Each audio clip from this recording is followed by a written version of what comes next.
नमस्कार. आज आपण आजच्या व्हिडिओमध्ये बघणार आहोत, की गेल्या 5 ते 6 महिन्यांपासून नमो शेतकरी महासन्मान निधीच्या योजनेच्या हप्त्याच्या प्रतीक्षेत असलेल्या शेतकऱ्यांसाठी नमो शेतकऱ्याचा 8वा हप्ता वितरित होण्यासाठी आणखीन काही काळ प्रतीक्षा करावी लागणार आहे. म्हणजेच की 23 मार्च 2026 नंतर हप्ता शेतकऱ्यांच्या खात्यामध्ये क्रेडिट केला जाणार आहे.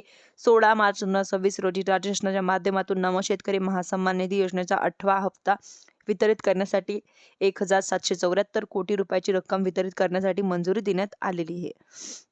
साहजिकच गुढीपाडव्यापूर्वी शेतकऱ्यांच्या खात्यांमध्ये ही रक्कम जमा केली अशा प्रकारची शक्यता निर्माण झालेल्या होत्या. तशा प्रकारच्या बऱ्याच साऱ्या सुद्धा वर्तमानपत्राच्या माध्यमातून देण्यात आलेल्या होत्या. परंतु हा हप्ता काही पुढील आठवड्यामध्ये वितरित केला जाणार आहे. पीएम किसानचा 21वा हप्ता ज्या शेतकऱ्यांना वितरित करण्यात आलं ते शेतकरी अंतर्गत पात्र राहणार आहे.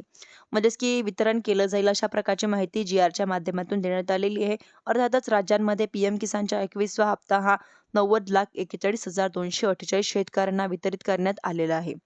आणि शेतकऱ्यांना जवळपास 1,808 कोटी 94 लाख आसपासची रक्कम त्यांच्या खात्यांमध्ये क्रेडिट केली जाणार आहे. 1,774 कोटीचा निधीचा हा राज्य शासनाच्या माध्यमातून 16 मार्च 2026 रोजी उपलब्ध करून आलेला आहे. आणि अशा प्रकारच्या माध्यमामध्येच की 1,808 कोटी रुपयाचं वितरण हे 23 मार्च नंतर शेतकऱ्यांच्या खात्यांमध्ये क्रेडिट केलं जाणार आहे. बऱ्याच मोठ्या प्रमाणात विचारणा चालली हे न्यूज चॅनलच्या माध्यमातून करण्यात आलेली आहे, की कृषी मंत्र्यांना करण्यात आलेली होती.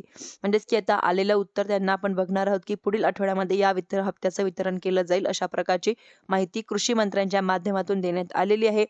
हप्त्याचं प्रतीक्षेत असलेल्या शेतकऱ्यांना आणखीन काही काळ प्रतीक्षा करावी लागणार आहे. आणि एकंदरीत आपण जर पाहिलं तर गुरुवारी म्हणजेच की गुढीपाडवा झाला आहे आणि रमजान ईद सुद्धा रविवारला आहे. सर्वांना या पार्श्वभूमीवरती सलगच्या आलेल्या सुट्ट्यांमध्ये हप्त्याचं वितरण होणं शक्य नसल्यामुळे कारण हा हप्त्याचं पुढे ढकलण्यात असल्याची माहिती सांगण्यात येत आहे. परंतु एकंदरीत शेतकऱ्यांना गेल्या अनेक दिवसांपासून मोठ्या प्रतीक्षेत ते 8वा आणि 9वा हप्ता एकत्रितपणे दिला जाईल अशा अपेक्षा शेतकऱ्यांना आहे. धन्यवाद.